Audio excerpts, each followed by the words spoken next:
We just spent a few minutes with the NDP router address acquisition process with the router solicitation and router advertisement.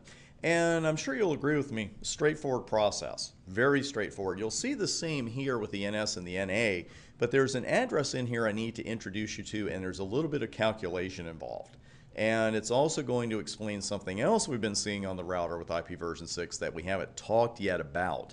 So let's just dive right in here. We've got our neighbor solicitation and neighbor advertisement messages, and they really replace ARP in IPv6. There is no address resolution protocol in IPv6. The NS serves as the rough equivalent to the ARP request in version 4.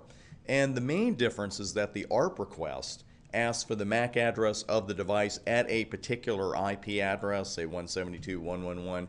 We know that the neighbor solicitation message is similar, but the destination address is a little different. I'm going to be honest with you, as I always am. The first time you see it, it's going to be a little odd.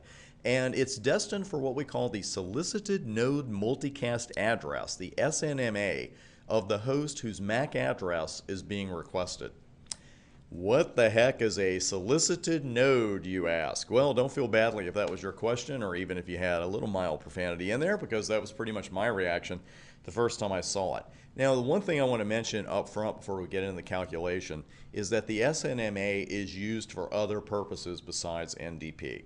A lot of other purposes in IPv6 that you'll run into later. So you just got to go on faith right now that this makes sense, because it's going to seem a little odd.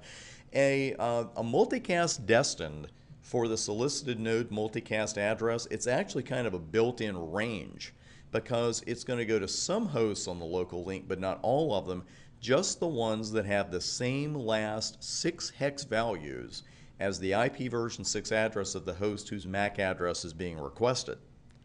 And when you look at that, you think, well, what are the odds that multiple hosts on the same link are going to have the same last 6 hex values as the version 6 address of the host whose MAC address was just requested?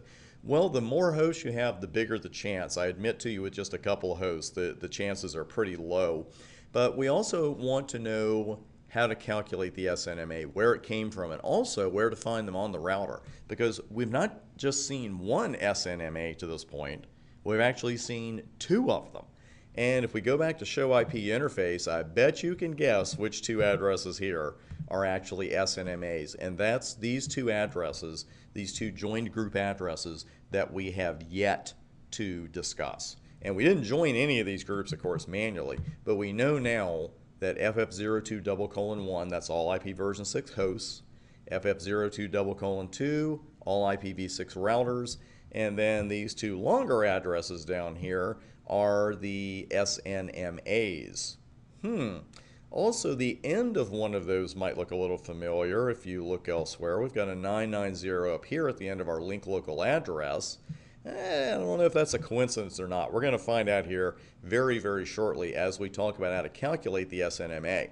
And by the way, the reason that we saw 2 SNMAs there is that one is for the global unicast address and the other is for the link local address.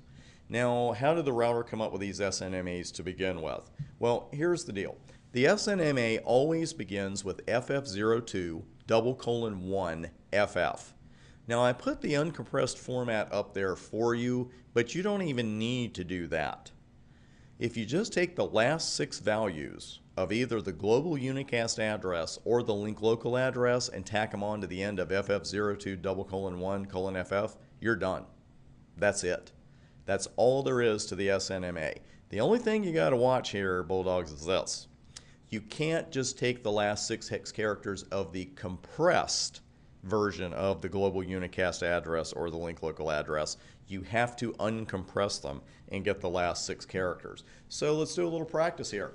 What are the last 6 hex characters of our global routing address when it is uncompressed?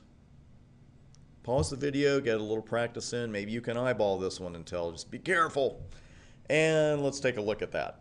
Going from left to right, we see some leading zeros there in the 4th block that we put back in.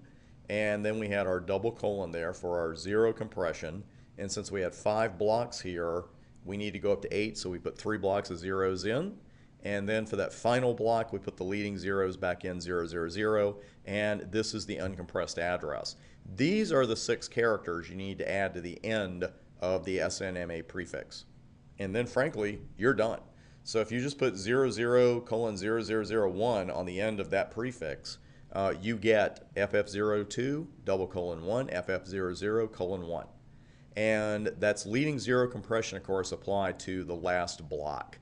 And you want to go ahead and do that because you know when you check your work on the router, then the router has already done the compression. Does this match one of the 2 group addresses that we have up here? It sure does. FF02, I'll even slide it over for a comparison there. FF02:1, FF00:1. So the theory holds up perfectly, and we know that that is the SNMA for our global unicast address.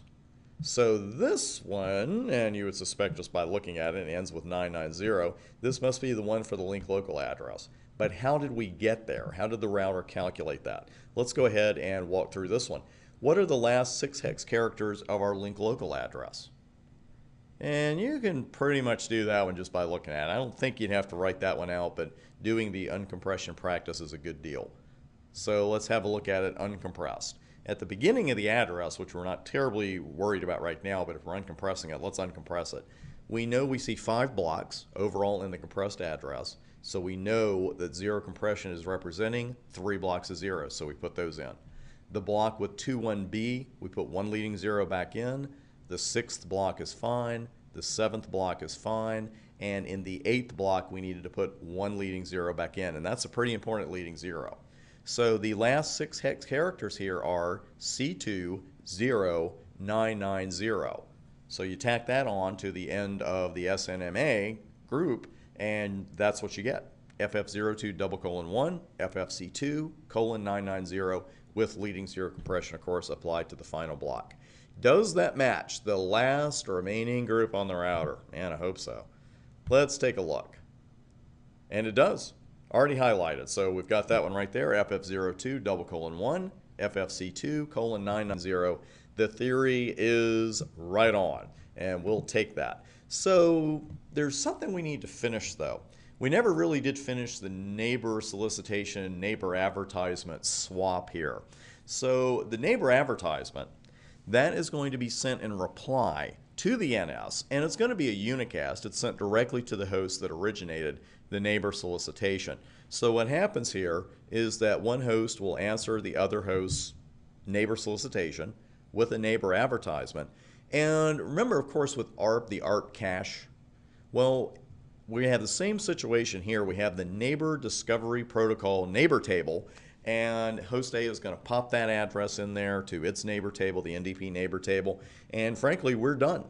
So the actual exchange of messages is very simple. What took most of our time here and what we want to have down cold for the exam is the process of calculating the full SNMA.